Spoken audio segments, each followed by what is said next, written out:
അമ്മയ്ക്ക് അങ്ങനെ പുതിയ നേതൃത്വമായി. അമ്മയെ നയിക്കാൻ ഇനി വനിതകൾ. വാർഷിക തെരഞ്ഞെടുപ്പിൽ കണ്ടത് പൊരിഞ്ഞ പോരാട്ടം. വിചിത്രമായ കേസിൽ പ്രതിയാകേണ്ടി വന്നിട്ടും അതിജീവിച്ച് ശ്വേതാ മേനോൻ പ്രസിഡന്റായി. നടിമാരിൽ നിന്നുള്ള എതിർപ്പ് ജനറൽ സെക്രട്ടറിയാകാൻ കുക്കു പരമേശ്വരന് തടസ്സമായില്ല. സംഘടനയെ കൈപ്പിടിയിലാക്കാൻ പറ്റാതെ വന്നവർ അമ്മയെ തകർക്കണമെന്ന ലക്ഷ്യത്തോടെ ഇറങ്ങിയെങ്കിലും പരാജയപ്പെട്ടു. സ്ത്രീകൾ ഭരിക്കട്ടെ എന്ന് ഭൂരിപക്ഷ തീരുമാനം. തോറ്റെങ്കിലും ഉജ്ജ്വല പോരാട്ടം നടത്തിയ ദേവനും രവീന്ദ്രനും വനിതാ നേതൃത്വത്തിന് പിന്തുണ പ്രഖ്യാപിച്ച് മാതൃകയായി.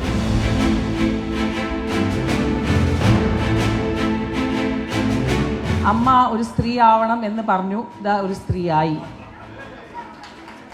ഇനി നിങ്ങൾ നമ്മുടെ മെമ്പേഴ്സിനെ പോലെ എന്നെ സപ്പോർട്ട് ചെയ്യുക, എൻ്റെ ടീമിനെ സപ്പോർട്ട് ചെയ്യുക. നമ്മുടെ എല്ലാം ഇതിൽ സത്യം പറഞ്ഞാൽ സിനിമയിൽ സ്ത്രീയോ പുരുഷൻ എന്ന് പറഞ്ഞ ഒരു സാധനം ഇല്ല എന്നാണ് ഞാൻ വിശ്വസിക്കുന്നത്.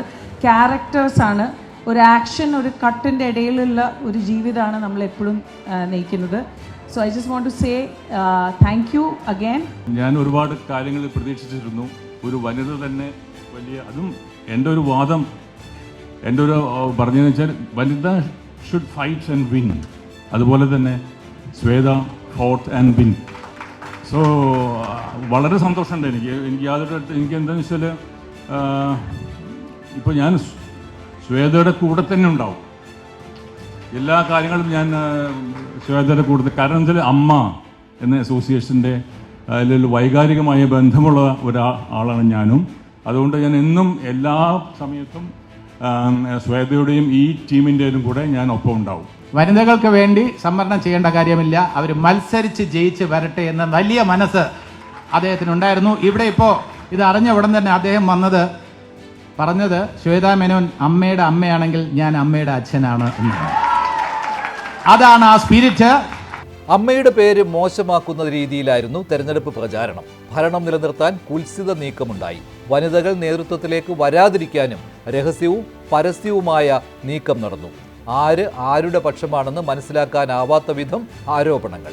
വനിതകൾക്ക് പിന്തുണ പ്രഖ്യാപിച്ച് ജഗദീഷ് മത്സരരംഗത്ത് നിന്ന് പിന്മാറിയെങ്കിലും മത്സരിച്ച് ജയിച്ച് വനിതകൾ നേതൃത്വത്തിലേക്ക് വരട്ടെ എന്ന നിലപാടായിരുന്നു ദേവന്റേത്.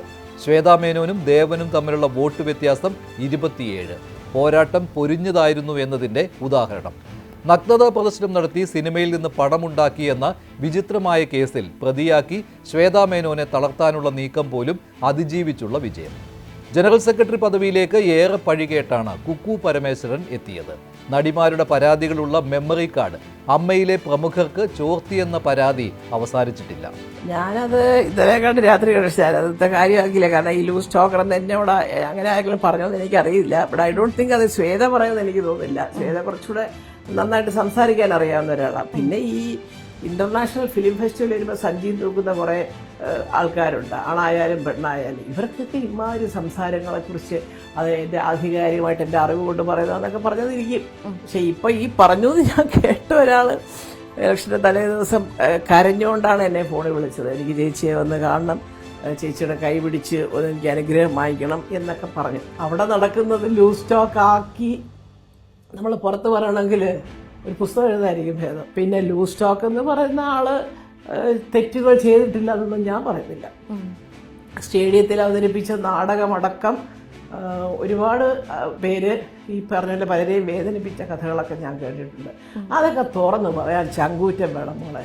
എനിക്കൊരബദ്ധം പറ്റി, അന്ന് ശരിയാണ്. പിന്നീട് ഞാൻ മനസ്സിലാക്കി ഞാൻ ചെയ്തത് എന്താ പറഞ്ഞ ഒരു സ്ത്രീയല്ലേ ഒരു പറയണം.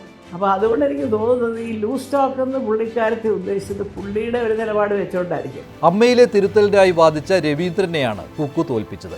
ലക്ഷ്മിപ്രിയ, അൻസിബ എന്നിവരും അമ്മയുടെ തലപ്പത്ത്. എക്സിക്യൂട്ടീവ് കമ്മിറ്റിയിലേക്ക് സരയു മോഹൻ, അഞ്ജലി നായർ, ആശ അരവിന്ദ്, നീന കുറുപ്പ്, അങ്ങനെ 17 അംഗ ഭരണസമിതിയിൽ 8 വനിതകൾ. അതിന്റെ ഒരു എൻക്വയറി നമ്മൾ ചെയ്യണം എന്നുള്ള ഒരു തീരുമാനത്തിൽ വന്നിട്ടുണ്ട്. ഇനി അതിന്റെ കമ്മിറ്റി ആരാണ് ഉണ്ടാവുക അതൊക്കെ ചർച്ച ചെയ്തിട്ട്, ബിക്കോസ് ഇത് ആദ്യത്തെ കമ്മിറ്റി, നമ്മളെല്ലാവരും ആദ്യമായിട്ടാണ് ഒഫീഷ്യലി കണ്ടുമുട്ടുന്നത്. അപ്പോൾ ഒബ്വിയസ്ലി നമ്മൾ സീരിയസ് ആയ മാറ്റേഴ്സ് എല്ലാം ഡൈല്യൂട്ട് ചെയ്യാതെ അത് ഭയങ്കര ഇമ്പോർട്ടൻസ് കൊടുത്തിട്ട് തന്നെയാണ് ചർച്ച ചെയ്തത്. പക്ഷെ ആരൊക്കെയാണ് എൻക്വയറി കമ്മിറ്റിയിൽ വരിക, പക്ഷെ അത് പരിഗണിക്കും. അത് നമ്മൾ 100% എടുക്കും. 100% അത് വേണമല്ലോ. നമ്മുടെ മെമ്പേഴ്സ് അല്ലേ ഉന്നയിച്ചത്. അപ്പോൾ നമ്മൾ അവർക്ക് വേണ്ടി എന്തായാലും അത് ചെയ്യണം. അത് ഐ തിങ്ക് അതാണല്ലോ നമ്മുടെ ഡ്യൂട്ടി. മാറ്റങ്ങൾ ഉണ്ടാകട്ടെ എന്നാണ്. മനഃപൂർവ്വം ഇരുന്ന് മാറ്റം വരുത്താൻ ഒന്നും ആവശ്യമുള്ള കാര്യമല്ല. അത് ഒരു സിസ്റ്റമിൽ പോയിക്കൊണ്ടിരിക്കുന്ന കാര്യമാണ്. അതിൽ പുതിയ മാറ്റങ്ങൾ വരുത്താനൊന്നും എനിക്കറിയില്ല. അങ്ങനെ മാറ്റങ്ങൾ മനഃപൂർവ്വം വരുത്തുമ്പോഴാണല്ലോ കുഴപ്പങ്ങളുണ്ടാകുന്നത്.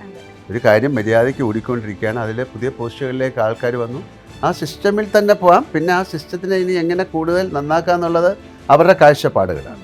അല്ലെങ്കിൽ ഈ നമ്മുടെ കൂടെയുള്ള മെമ്പേഴ്സ് പറയും ഞങ്ങൾക്ക് ഇങ്ങനെയുള്ള കാര്യങ്ങൾ ആവശ്യമാണെന്ന് പറഞ്ഞു കഴിഞ്ഞാൽ തീർച്ചയായിട്ടും അവർക്ക് കൂടുതൽ കമ്മ്യൂണിക്കേറ്റ് ചെയ്യാം.